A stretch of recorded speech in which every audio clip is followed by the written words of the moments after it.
Dalam nama Bapa dan Putra dan Roh Kudus. Amin. Shalom saudara-saudari. Selamat bertemu kembali melalui sentapan firman Tuhan hari ini, Kamis 15 Desember 2022.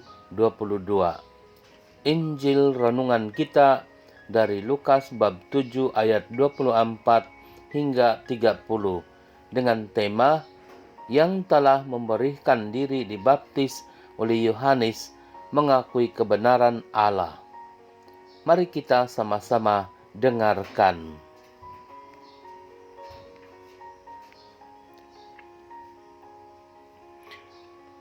Yesus berbicara kepada orang banyak tentang Yohanes. Untuk apakah kamu pergi ke padang gurun, melihat bulu yang digoyangkan angin kian kemari?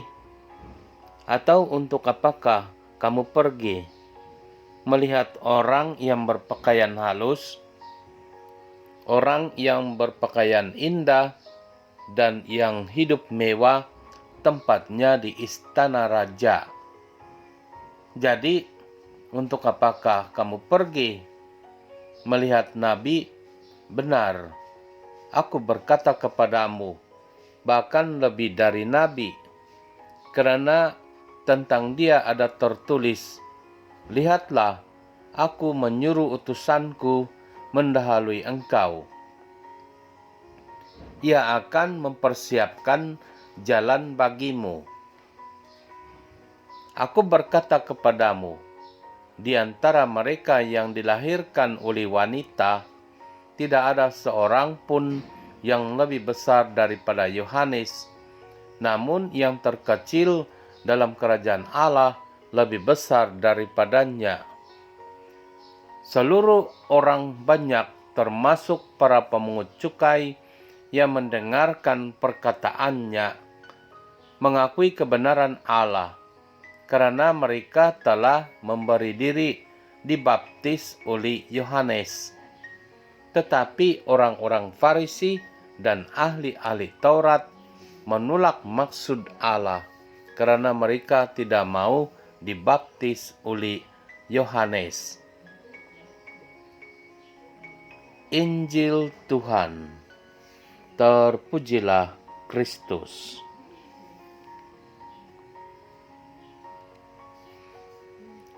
Saudara-saudari, kita telah mendengar Yohanes Pembaptislah utusan yang mempersiapkan jalan bagi Tuhan. Yohanes membaptis mereka yang mendengar pelawaan bertobat dan terus memberikan dirinya dibaptis sebagai penyataan pengakuan akan kebenaran Allah.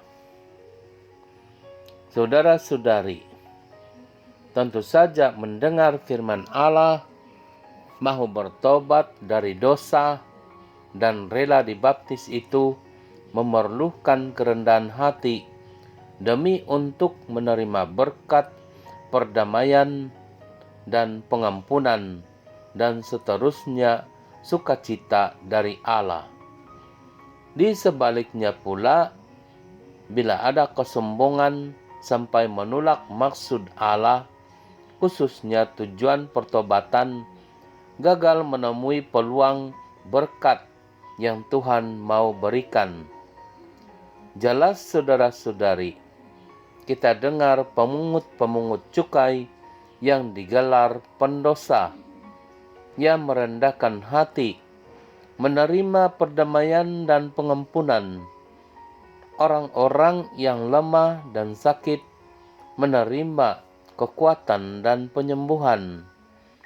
Orang-orang Farisi dan ahli-ahli Taurat pula tidak merasakan kasih atau damai sukacita karena asyik menyombongkan diri dan memikirkan orang lain rendah martabatnya.